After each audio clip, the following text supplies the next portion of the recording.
जो अंधाता है हमारा, आप उसके ऊपर इस तरीके का आप आरोप लगा रहे हैं। और ये आरोप नहीं लगा रहे हैं, आप लीपापोती कर रहे हैं। आप अपनी जिम्मेदारियों से आप भागने का कार्य कर रहे हैं, जो कि कतई स्वीकार्य नहीं है। आपकी जवाबदेही बनती है, जिम्मेदारी आपको लेनी होगी। और राज्य सरकार आएंगे, मतदाता सूची में हेरफेर हो जाएगी, तब आएंगे क्या, कैसे देखें? एक तो मतदाता सूची में हेरफेर हो जाएगा, क्या मतदाता सूची का कार्य पूरा हो चुका है क्या? ये विपक्ष जो भ्रम फैला रहा है, अभी तो समय बाकी ना है। कहां से आंकड़े आते हैं इन लोगों के पास कि 30 लाख लोगों का नाम काट दिया तो 35 लाख लोगों का नाम काट दिया? क्या ये कार्य, ये प्रक्रिया पूरी हो गई है? भाई, हम लोग भी गांव देहात से जुड़े हुए हैं, हम लोग भी गरीब परिवारों से जुड़े हुए हैं। हम लोग के बीएलए अपनी पूरी भूमिका निभा रहा है। अगर आप लोग के राजनीतिक कार्यकर्ता गांव देहात लोगों की मदद करने नहीं जा सकता, हम लोग का तो व्यक्ति जा रहा है ना। तो हम लोग को तो पता है कि क्या चल रहा है जमीन पे, क्या नहीं चल रहा है। हम लोग का बीएलओ के साथ बैठ के मेक श्योर कर रहा है कि जितने ऐसे हैं जिनके बारे में आपको जानकारी है, जो लंबे समय से आपके साथ रहे हैं, किसी का नाम नहीं कटे, किसी का नाम नहीं छूटे। तो ये भ्रम फैलाने का काम कि इतने लाख लोगों का नाम कट गया, कौन सी प्रक्रिया बंद हो गई कि नाम कट गया? कहां से इनके पास ये जानकारी आई? अभी तो प्रक्रिया चल रही है, प्रोसेस अभी चल रहा है।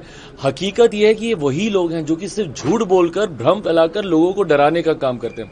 लोकसभा का चुनाव इन्होंने डरा के लड़ा कि संविधान खत्म हो जाएगा, लोकतंत्र खत्म हो जाएगा, आरक्षण खत्म हो जाएगा। ये वही लोग हैं जिन्होंने सीए कानून को लेकर मुसलमानों के बीच में भ्रम फैलाने का कार्य किया।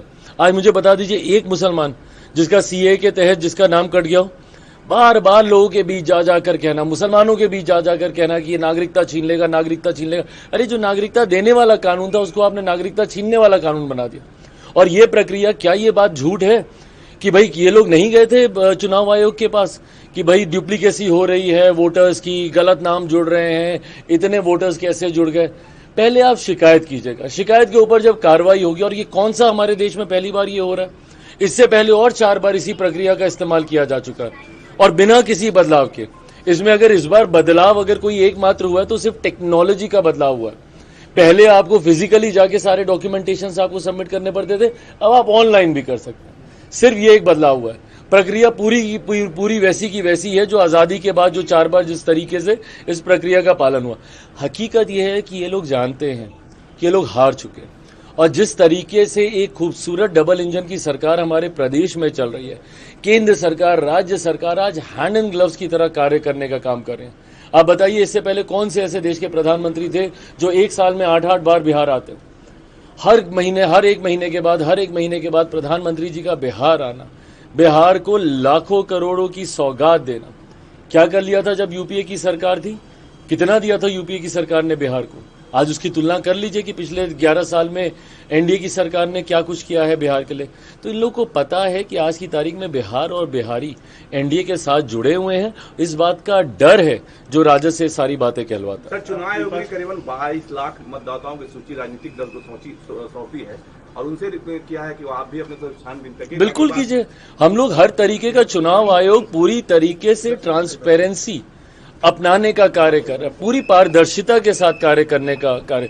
भाई, अगर नहीं होता हम लोग भी सवाल खड़ा करते, और कम से कम मैं और मेरी पार्टी तो करती। इतना तो आप लोग जानते हैं कि भैया मैं और मेरी पार्टी ऐसी पार्टी है जो अगर कहीं पे भी अन्याय हो रहा हो, अगर मेरी अपनी सरकार में भी हो रहा हो, तब भी उसके खिलाफ मैंने मुखरता से मैंने अपनी बातों को रखने का मैंने कार्य किया।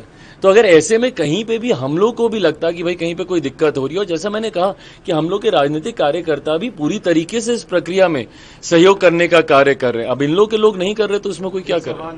विपक्ष कह रहा है कि प्रधानमंत्री बिहार आए पर अपराध पे कुछ नहीं कहा। आपने भी सवाल उठाए थे, बिहार में जिस तरह के मामले आपराधिक देखने को मिल रहे हैं, पारस वाला मामला हो या जो भी हो, इस पे एक लफ्ज प्रधानमंत्री ने नहीं कहा, कैसे? देखिए, प्रधानमंत्री जब सौगात लेकर आ रहे हैं, उनकी प्राथमिकताएं अलग हैं।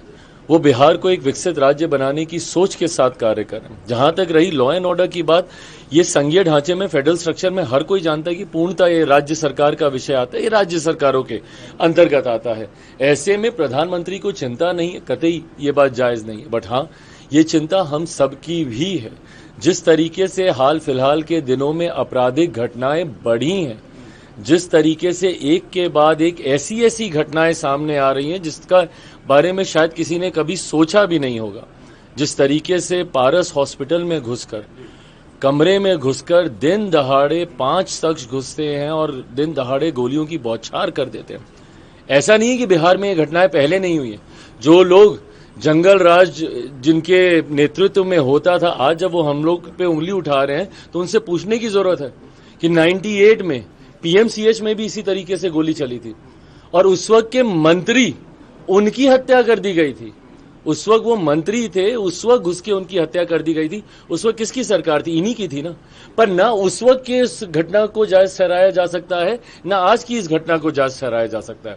हकीकत यह है कि अगर एक भी आपराधिक घटना होती है तो प्रशासन को जिम्मेदारी लेनी होगी। एडीजी लॉ एंड ऑर्डर इस तरीके की बातें कतई नहीं कह सकते हैं कि भाई बरसात के से पहले इस तरीके की घटनाएं होती है। क्यों? क्योंकि किसान खाली बैठा रहता है।